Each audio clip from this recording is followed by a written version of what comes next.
Did you know 1 out of 5 Americans experience extreme stress? My purpose today is to inform you about stress management. Since I have 5 kids, I'm in the #1 most stressful job in America, and have studied the top 10 ways to manage stress, I can give you the best ways possible to manage stress. After today, you will learn how to reduce stress in your life, which can increase your life expectancy by 5 years. I'll begin by discussing how stress affects the body, then go over long-term hazards of stress, and conclude with some techniques for coping with stress. With our roadmap in place, let's begin with how stress affects the body. Stress affects the average person in significant ways. First, 3 out of 4 visits to the doctor are stress-related ailments. Interestingly enough, strokes are up there with obesity in the United States causes of death. Strokes are a stress ailment that can be prevented. Second, stress can cause strokes and heart attacks.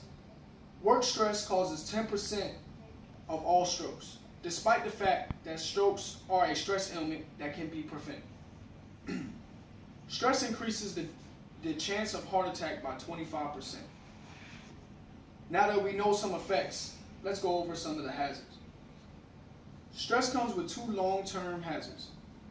The first hazard is physical health, because stress increases your chances of developing heart disease by 40%. We know the statistics on heart disease, but this topic can't be stressed enough. Stress increases heart disease by 40%. Heart disease is big when discussing the lifespan of the average adult. If there is a problem with your heart, then the things you want to do with your kids, grandkids, or any family member become limited. The second is mental health, because stress can lead to depression and early aging. First, depression. Stress makes it difficult to control emotions.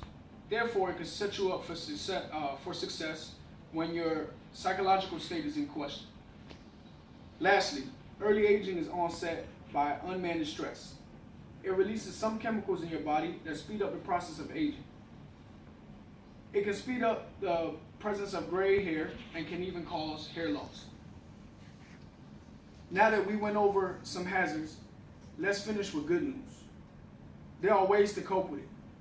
Stress can be controlled with 2 simple steps. The first is exercise. Exercise releases endorphins in your body that not only give you energy, but make you feel good.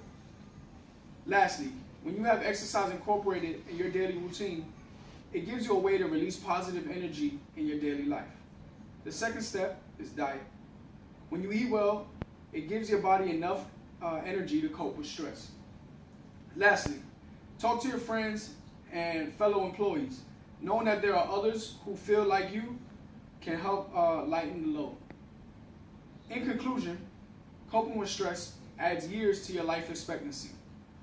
Let's review what we learned today. First, we learned stress affects the average person in significant ways.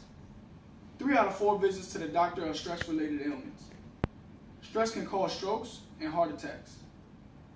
Next, we learned stress comes with 2 long-term hazards. The first hazard is physical health, because stress increases your chances of developing heart disease by 40%. The second is mental health, because stress can lead to depression and early aging. Lastly, we learned stress can be controlled with 2 simple steps. The first step is exercise, the second step is diet. As citizens of America, we undergo plenty of stress. It is important that we understand how negatively it affects our health and use the techniques we went over to help regulate that stress buildup. We all would like to live long, fulfilling lives, but if we continue to let stress defeat us, our lives will become short and our goals in life will be unaccomplished. It's hard to get everything right and please everyone. So when things get to become too much, just take some time out for yourself. Go to the gym, take a deep breath, relax. Some things are just not worth the trouble.